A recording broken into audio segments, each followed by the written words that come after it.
Today we're talking about effectively marketing your business on social media. There are a lot of different platforms out there.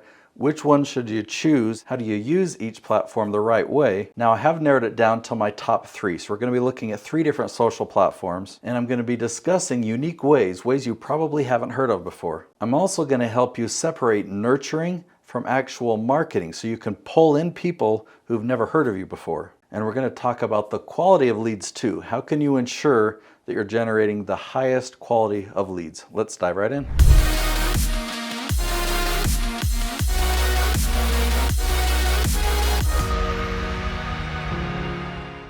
So let's first talk about Facebook. Okay, Facebook is a great platform if you're posting content. It's a great platform for nurturing your audience. A lot of people use it. You probably have a lot of connections and colleagues and friends on Facebook, and it's a great tool to stay top of mind. You can post things and people will see it. Now, do we call that marketing?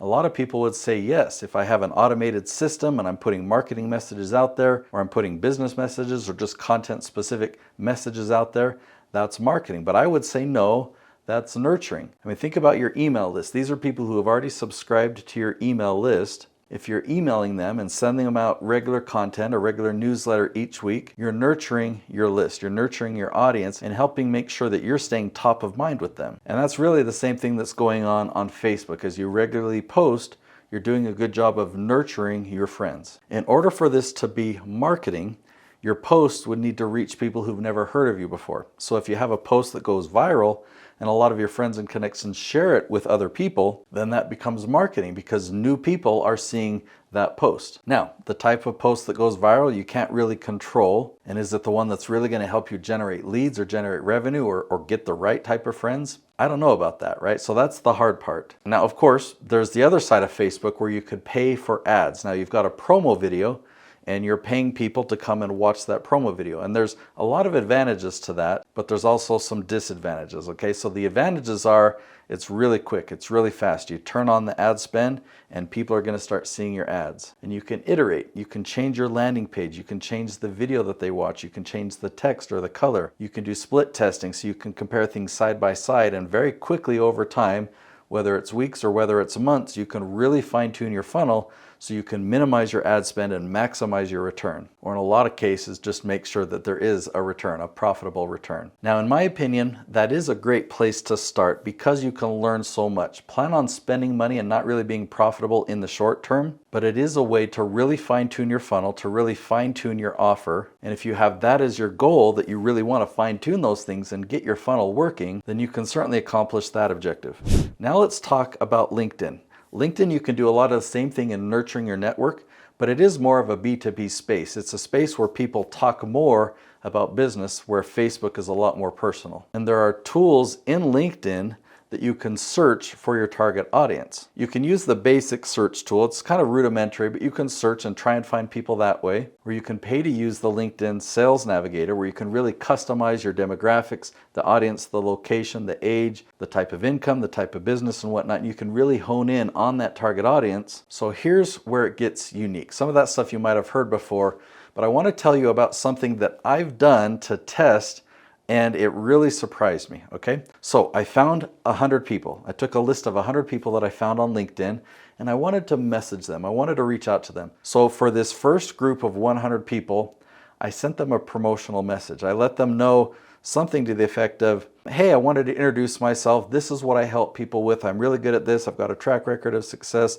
and I think you could really kill it on YouTube, or some type of message like that. When I did that test, out of 100 messages or messages to these 100 people, I had 0 people respond to me, okay? So I mixed it up. I tried a few different marketing messages. Let's try this marketing message to this group of 100. Still, I got 0 response. Another 100, 0 response. So I thought, okay, let me try something different. I've got a lot of helpful content. So instead of selling to these people, why don't I just offer to help them? Like have them see some value and maybe they'll communicate with me. So I sent this type of message out to 100 people.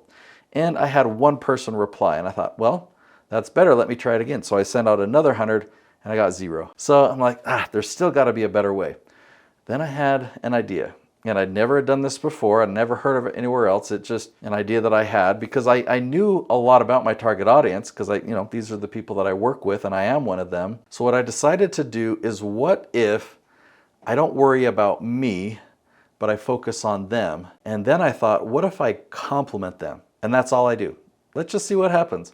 So I sent them a sincere message of compliment. So the type of people that I was looking at were coaches, like they coach people, or they're consultants, or they have some type of course that they sell. So I found people like that, and I wrote a message that was something to the effect of, hey, I just wanted to commend you for the great work that you're doing. I took a look at your profile, and I can see that you're really working hard to make the world a better place. Keep up the good work. Right? That's it. I would just send them a message of compliment like that. Now, before I give you the answer, what do you think my reply rate was? How many people out of 100, how many people actually replied to me? Right off the bat, it was 60%.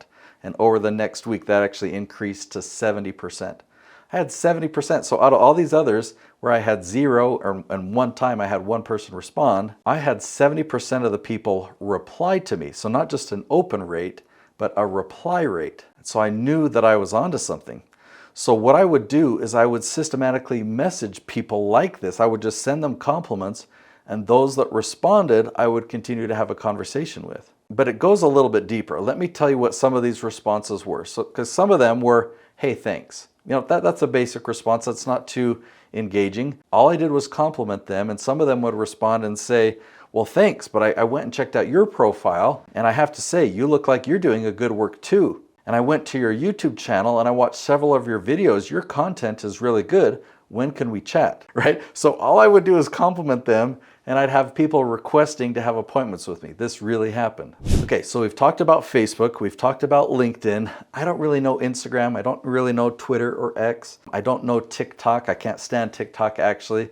But something that I know really well, that I know better than even those, is YouTube. There are a variety of different strategies you can use on YouTube. And if you want to leverage YouTube for an expert business, like a coach, a consultant, a speaker, an author, a trainer, somebody that sells courses. So for a business like that, if your goal is to leverage YouTube for lead generation, let me show you how it's done. You first need to decide, am I going to use YouTube to nurture or to market? Okay? Now think about this. Think about a channel like Mr. Beast. If you don't know Mr. Beast, he's the biggest YouTube channel on the internet. It's an entertainment channel. And the goal of that channel is ad revenue and sponsorships, okay, which is not our goal. But a channel like that, he wants to build as big a following as possible. And he wants to continue to nurture that audience so that they keep coming back, so that they watch every single episode. Because the more views he gets, the more money he makes through ad revenue. So every episode has to be different. You're nurturing your subscribers, you're nurturing your audience. But if you want to leverage YouTube to market to people who've never heard of you before, then you don't need people to come back and watch every single episode.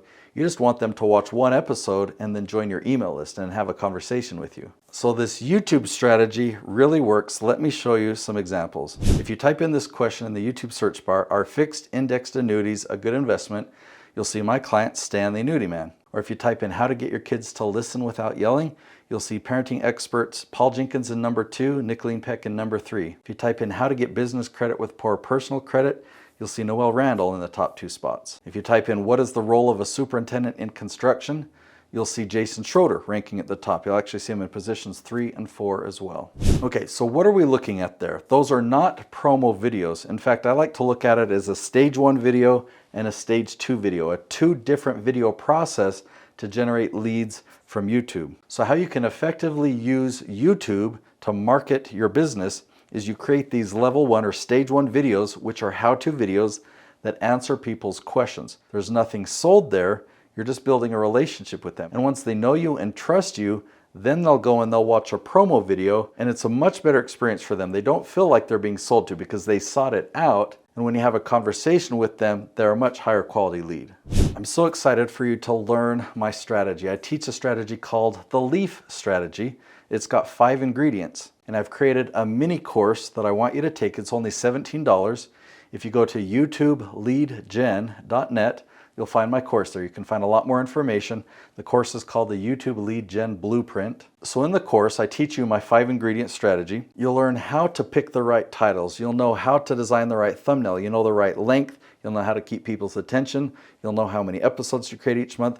You'll know how to turn those people into leads. You'll know how to dominate YouTube. I'll take you behind the scenes for several different YouTube channels so you can see exactly what we did, and you'll be able to know how to implement this in your business. So go to youtubeleadgen.net.